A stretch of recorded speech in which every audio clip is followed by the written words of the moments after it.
దుర్గామాత 6వ రోజున కాత్యాయనీదేవి అవతారాన్ని ధరించడం వెనుక ఉన్న కథ మీకు తెలుసా? అయితే ఇది వినండి. ఒకప్పుడు కాత్యాయన అనే ఒక మహర్షి ఉండేవాడు. అతడు దుర్గామాతకు గొప్ప భక్తుడు. అతడు సాక్షాత్తు దుర్గామాతనే తన కుమార్తెగా రావాలని ప్రార్థించేవాడు. అతని భక్తికి పరవశించిపోయిన దుర్గామాత కాత్యాయన మహర్షికి కుమార్తెగా కాత్యాయనిగా జన్మించింది. అంతేకాకుండా కాత్యాయని అమ్మవారు అందంగా, బలంగా, నైపుణ్యం కలిగిన పోరాట యోధురాలుగా కూడా పేరు పొందింది. ఇక మరొక కథలో వామన పురాణం ప్రకారం మహిషాసురుడు అనే రాక్షసుడి వికృత చేష్టలను అంతం చేయడానికి బ్రహ్మ, విష్ణు, మహేశ్వరులు వారి శక్తులను కిరణాల రూపంలోకి మార్చి కాత్యాయని అమ్మవారిని సృష్టించి కాత్యాయన మహర్షి ఆశ్రమంలో విడిచిపెట్టారని చెప్తారు.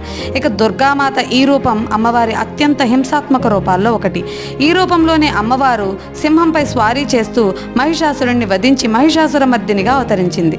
ఇక జ్యోతిష్య శాస్త్రం ప్రకారం అమ్మవారు గురుగ్రహం అంటే బృహస్పతిని పాలిస్తుంది. కాబట్టి అమ్మవారిని పూజించిన వారికి తెలివితేటలు, ప్రశాంతత లభిస్తాయి. ఓం శక్తి.